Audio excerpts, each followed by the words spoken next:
This segment of the Alice Stewart Show is brought to you by Aero Plumbing. For all your household or business plumbing needs, call Aero Plumbing at 1-866-PLUMBER or schedule an appointment online at aeroplumbing.net.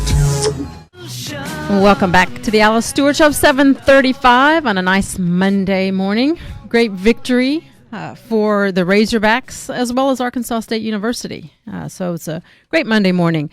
We are going to talk foreign policy and the U.S. plan now to deal with the global war on terror, specifically with ISIS. And the president now has acknowledged that it is a tremendous threat.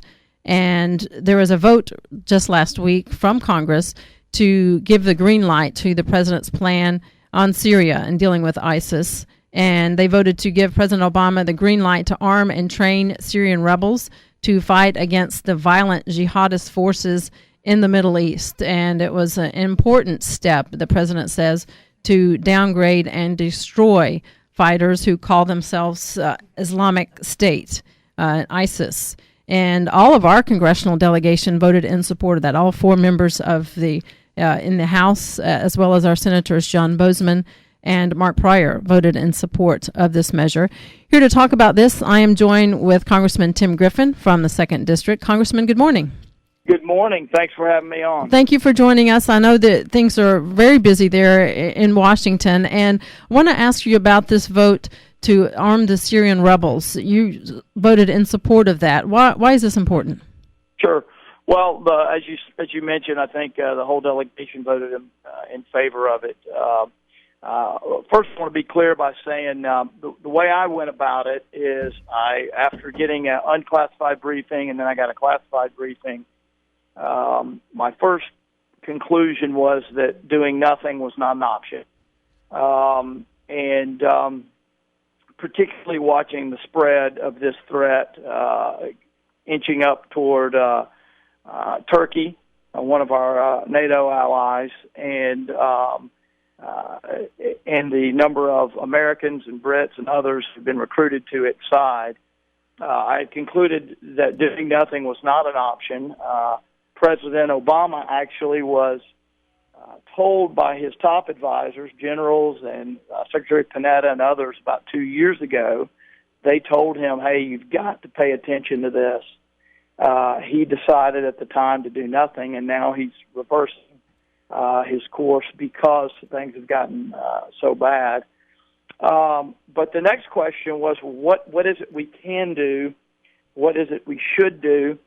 And I listened not only to the recommendations of military personnel, but folks on the outside, like General Petraeus, who is no longer in the military, no longer in the CIA. He and others came out and said, look, there's no perfect option here, but there is a way to take out a lot of these folks with air power combined with the coordination on the ground of local forces. And that's precisely what's going on here. We in the House had a lot of questions that we thought the president needed to answer, and we got some answers to that. We have had reservations about this, so we put some provisions in the authorization so that we have to get updates, and he has to be held accountable, the president. I want to be real clear, too. What we voted on was very specific. It was not a bunch of new funding. It was the ability for DOD to do what's called reprogramming, which means using funds in another account for this, moving them around within the budget they already have. The other thing I would mention, the president thought generally, I don't agree with him, but he thought generally that he did not need our approval for much of anything, but he did need our approval if we were going to coordinate with certain troops on the ground in Syria, because obviously air power can only do so much. Right. That's what he came to the Congress for authorization on, and that's ultimately what we gave authorization on. I do think it is significant that all four of the members of the House delegation in Arkansas, all four of us are either former Army or current Army. I'm still in the reserve. We all voted for it. As you know, Tom Cotton served in Afghanistan and Iraq, and Womack was in the first Gulf War, is my understanding. So I don't think anyone, I know no one took this lightly, but when you, and I will say, frankly, there are no great options here. There are risks, obviously, always. But the ISIS, a lot of people, say to me, well, hey, these folks have been killing each other for years. Why don't we just leave them alone and let them continue to do that? Well, the problem with that is if you're using bows and arrows and rocks and things like that, hundreds of years ago, thousands of years ago, what have you, that's a different situation. When you have people that can potentially get their hands on nuclear material or other weapons that could make their way here, that's a completely different issue, and that has always been the problem. It's not that, well, these people have always been fighting each other and they're going to keep fighting each other. Well, that may be true, but newsflash, they're focused not on killing each other, on killing us. Absolutely.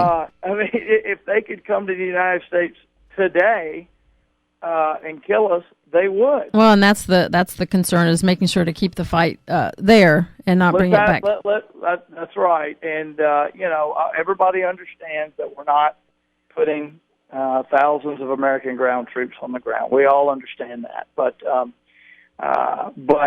we do have to do something about this threat. And, in fact, the involvement of our Air Force in the recent airstrikes are what allowed Kurdistan up near Erbil, not far from Mosul, Iraq, where I used to live when I was over there. It's allowed the Kurds to push back on ISIS, and there was a great piece on 60 Minutes about it last night, actually. In any event, not an easy choice, but I think the best choice given the two choices of yes or no on that vote. All right. We appreciate your time, Congressman Tim Griffin, weighing in on the vote dealing with ISIS. Congressman, thank you. Thank you so much. Right. I appreciate y'all. I appreciate you. Have a great day. And once again, our entire congressional delegation all have served in the Army and understand the significance of this decision and what this means, and listening to the military experts in Washington and making their decision on that. We're going to take a break, and we will talk about the governor's debate that was held on Friday night on KARK between Asa Hutchinson and Mike Ross. Break that down with Jason Tolbert from Talk Business and Politics coming up after this break. This segment of the Alice Stewart Show brought to you by Aero Plumbing. For all of your household or business plumbing needs, call Aero Plumbing at 1-866-PLUMBER or schedule an appointment online at aeroplumbing.net.